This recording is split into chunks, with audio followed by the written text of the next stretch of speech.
Okay, so hello, welcome to my talk about modeling difficulty of English exercises. First, I would like to thank the organizers for the invitation and organizing this event. It's really great. I saw the previous webinars and they are very good, so I recommend them also. My name is Damian, and over past two years, I've worked as associate data scientist at Pearson on a number of educational projects. As we know, education is a broad term and can mean anything from diagnosing student skills to creating learning gaps or helping students find learning gaps in their knowledge and to correct them. However, in each of these aspects, it will be necessary to assess students' abilities and the difficulty of the exercises we are using. Today, I would like to talk about why we want to improve the standard approach to assessment, what the standard method of estimating difficulty is, because we will talk about only one, what is probabilistic programming, and show how to combine those two ideas. I mean item response theory and probabilistic programming. Also, one note, I strongly believe in a top-down approach. So basically, I try to create easy to understand presentation without too much of mathematical details. But of course, I encourage you to check them on your own. So, what exactly we want to do? Before I start, I would like to introduce to you something called GSE, Global Scale of English, because I will be using this term a lot. GSE is a language standard to measure learner progress. This is developed based on research involving thousands of teachers in more than 50 countries. It is based on aforementioned item response theory. I will tell more about it later. Item response theory that we will use today.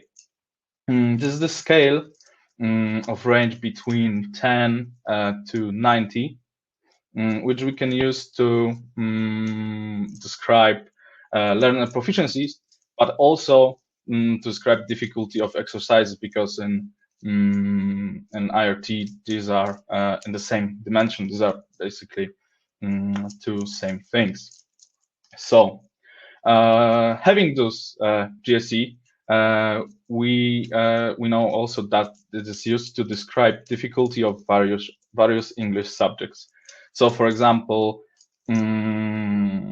present simple tenses have, let's say, this is just an example, 10 GSE points, and past perfect tenses have 40. So we know which subjects are more difficult. But the GSE was used. It was developed taking into consideration usability and popularity of particular subjects, and tells us nothing about the particular exercises. And because in case of English, there is no strong prerequisite relations, so we don't have to know practically nothing about present perfect to learn past perfect. So learner can learn any subject in any order. But don't get me wrong, I think the standard is great. It helps all over the world to it helps teachers and the students. But I want to dig more deeper and get better understanding about exercises, not the particular topics. And additionally, some research shows that in English, more influence on difficulty of exercises has its type or what it's testing more than a particular subject, because as I mentioned, you can learn them in any order. There's no those relations. So this is why we want to use another approach. And today I will show how to estimate influence of different features on exercises difficulty by incorporating them into standard methods of exercises difficulty estimation, which is item response theory. So in this section, I will also tell you what we will gain from doing so. So basically, we'll have quality assessment with appropriate difficulty. Quality assessment, I mean, which is not too easy and not too hard. If the test is too easy, then it will bore learner and practically will say us nothing, because probably everyone could do it. If the test or assessment is too hard, we can discourage or frustrate learners, which will increase stress, and even they can drop out. So this is also things we want to do. We just want them to learn something. So the difficulty has to be just about right.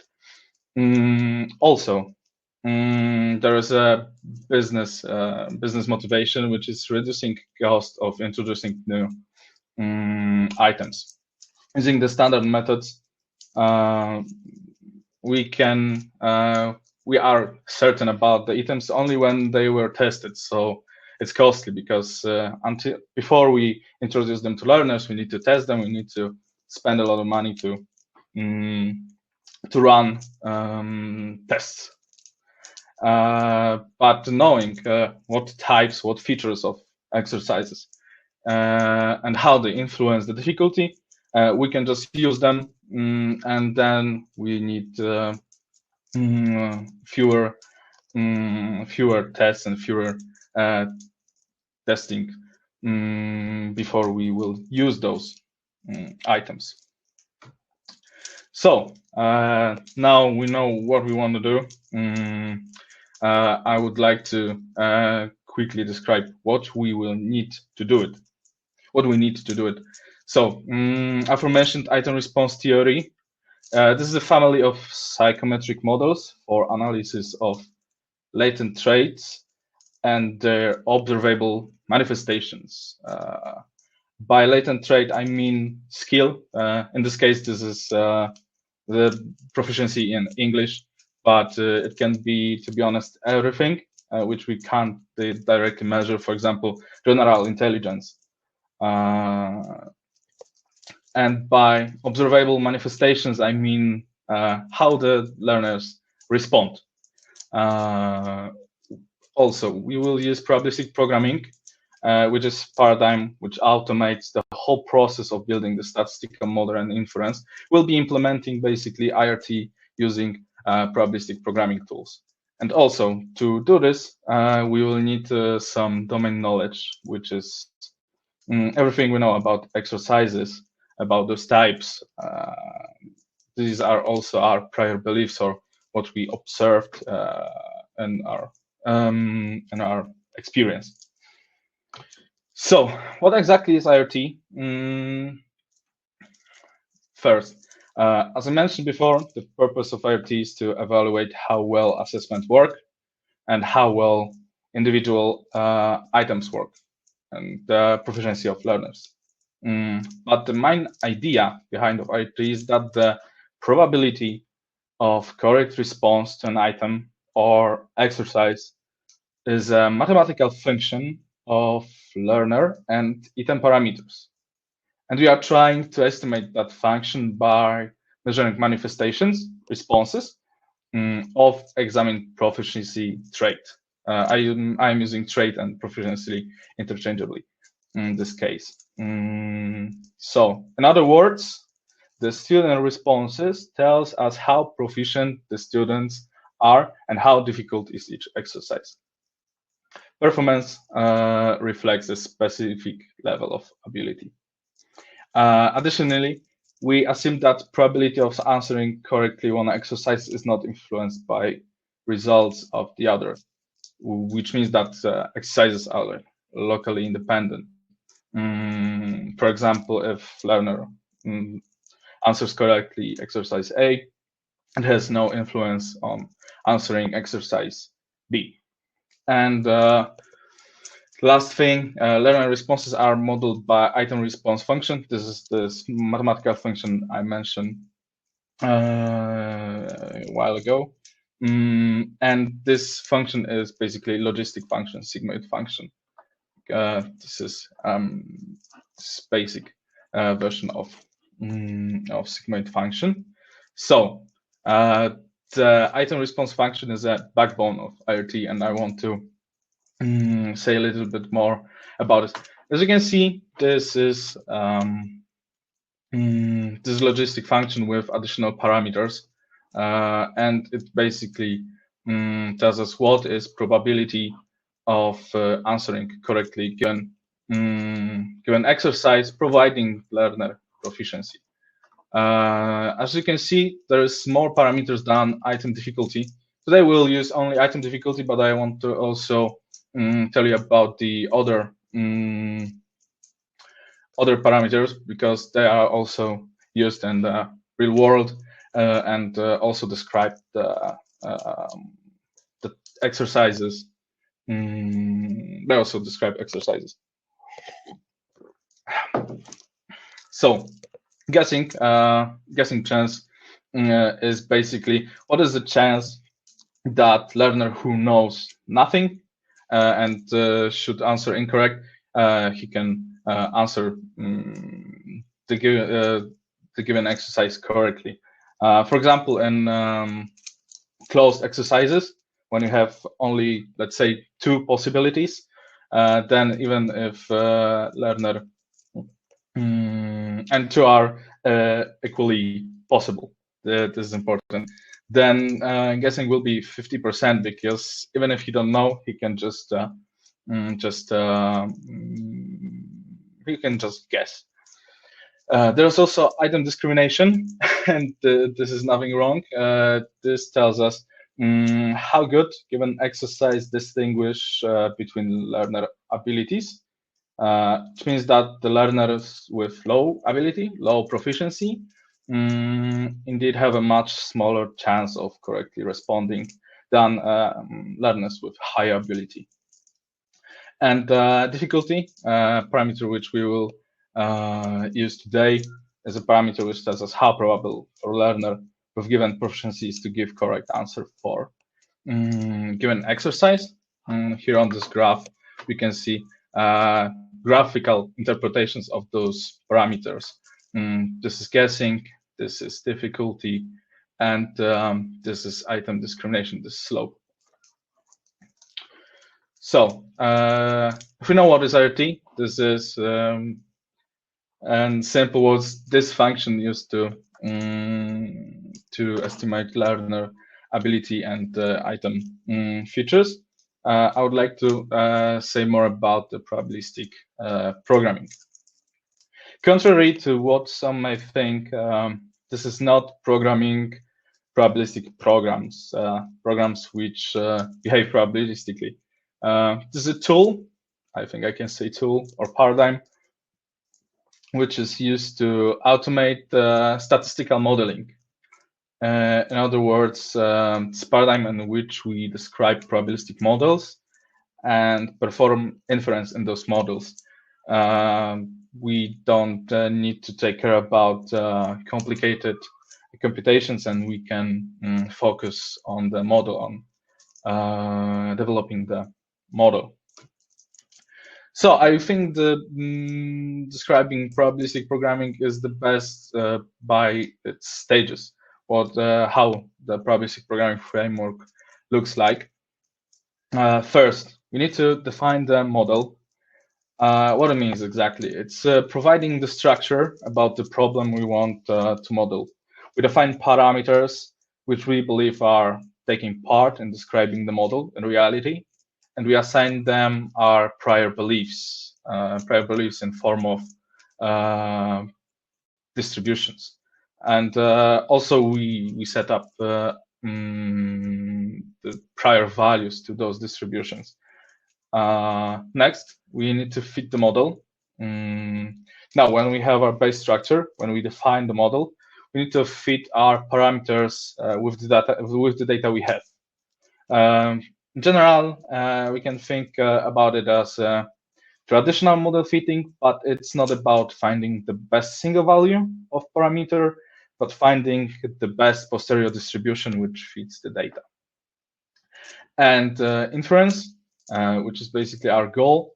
In general, this is the process of estimating the unknown parameters of probability distribution from the data. Often, directly inferring values is not tractable with probabilistic models because it will require to enumerate most of possible states or calculating almost impossible integral. So instead, we are using the approximate methods. In this case, we will be sampling from distribution using the Markov chain Monte Carlo method. Basically, this method draws samples from distribution, constructing a Markov chain, which basically means that the next sample that is drawn from the probability distribution is dependent on the last sample that was drawn.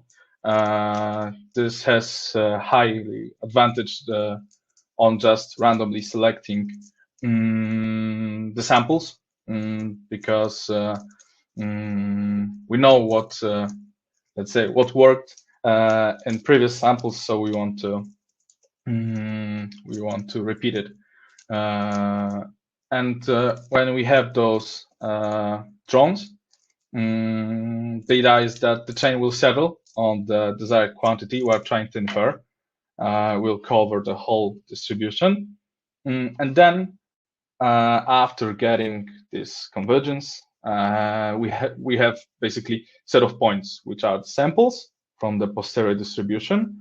And using them, we can just draw, imagine drawing a histogram around those points, which results in our posterior distribution.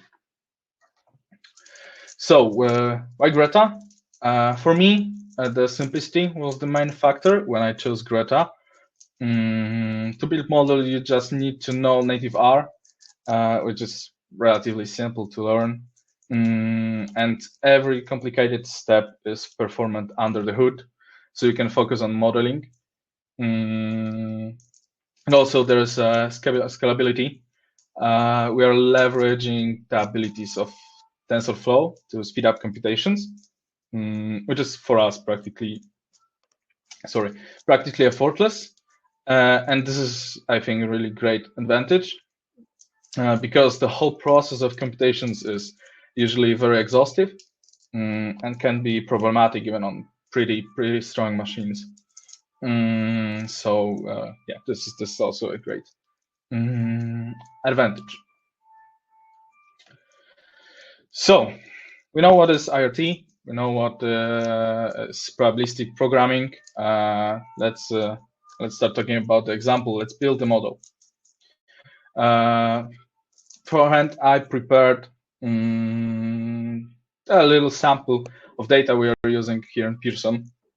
The data consists of 100 learners, which gave 2,000 responses on 50 exercises, English exercises. Those exercises are divided by type and by dimension. So the activity type is basically how the exercise look. Let's say we can have exercise which in which learner have to fill in the blank, and he has possible answers provided. There's one type which is called gap fill open. We are calling this gap fill open. We can have activities, exercises in which learner has to fill in the blank, but there are possible answers provided. It is gap fill closed, or other exercises like listen and repeat. When learner listens to recording and then he have to solve exercise by writing something. And what is dimension? Dimension is what ability of what English ability you are checking for. So, for example, we can check the form, which basically is checking if learner knows spelling or pronunciation of given word. We can check if we can test his grammar, if he knows the formal correctness and structure, syntactic patterns, or maybe we just want to test if learner know how to use given word and in what combinations or collocations can use. So this is the definition of the model. I hope you remember the IRT logistic function. This is it, but this is what we are changing. This is this theta is learner proficiency, and subtracting by difficulty of item. And don't this number, don't care about it. It's just the way to rescale IRT to GSE, so don't worry about it. And these are the parameters which are we incorporating into the model. So instead having one parameter which reflects the item difficulty, we divided and defined it as the sum of activity type influence, proficiency dimension influence, and let's say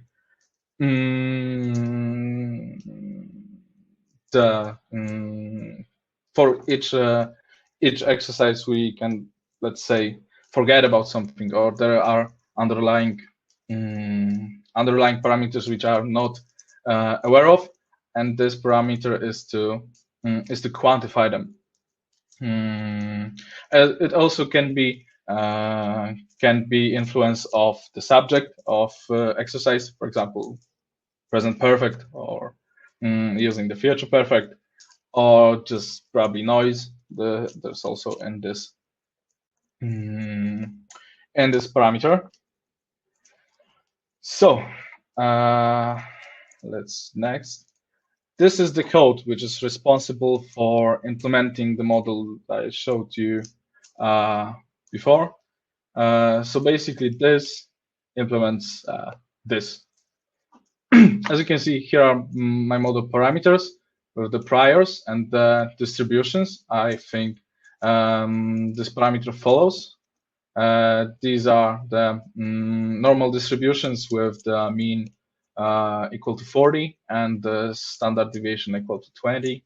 In case of activity type, I believe that activity type influences the difficulty about 10 points, but I set up really weak prior because I want the data to set up those values.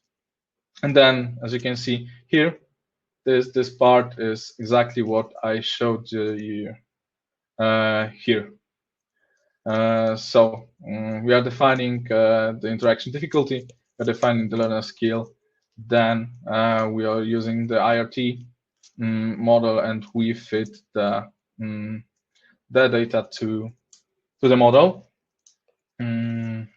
Next, what is great about Greta? It has a built-in function which shows us the graphical representation. Just helpful because you can visually see what our model looks like, and if everything looks how it's supposed to. And that basically tells us everything I said before. So here are our parameters with our priors and assigned distributions. And here's the IRT interpretation, graphical interpretation. So I think it's a nice feature. And now we sample from the distribution using MCMC. This graph, so we perform inference, and here's how graphically looks the process of drawing from distribution using Markov chain Monte Carlo MCMC. You can see which order we will sample well, you can see here on the x, which in order were the sample and what was its value. We use the 4 chains for convergences. We see that it covers the whole distribution, and basically it mixed together well, so we can assume that inferred distributions are correct.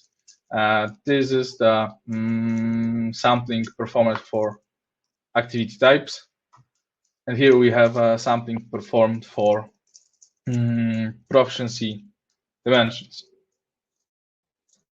So having those samples, we are able to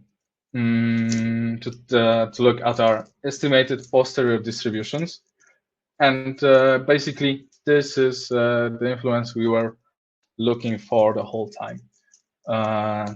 This is how much this parameter, this activity type, influences the exercise's difficulty.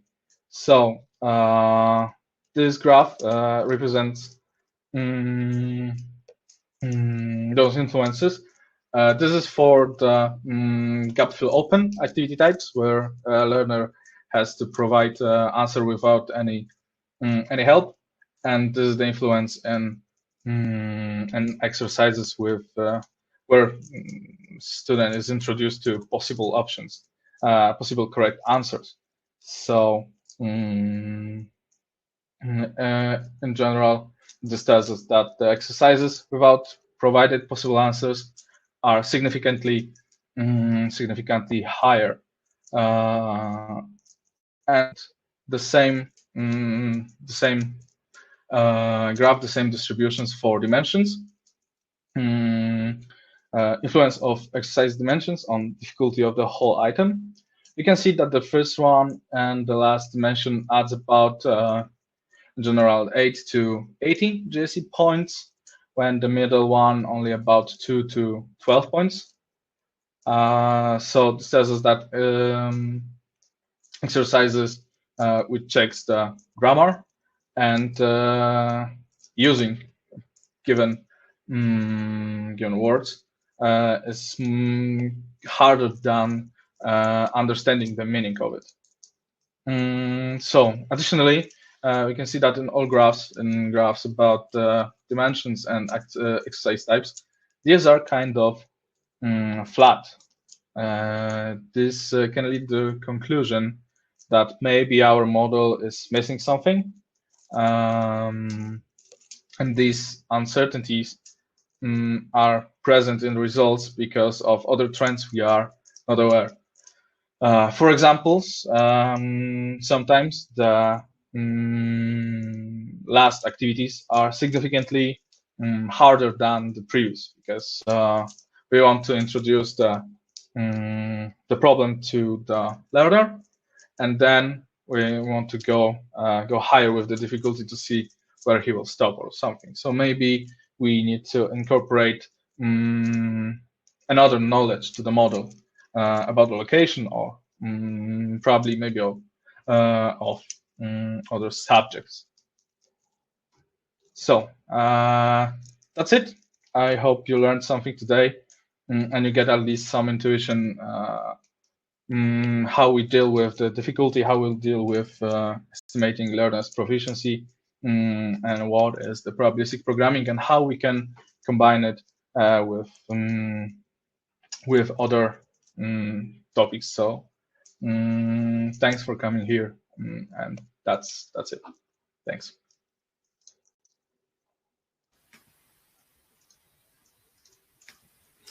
Thanks, Damian. Thanks for the talk. There was quite a lot of information about IRT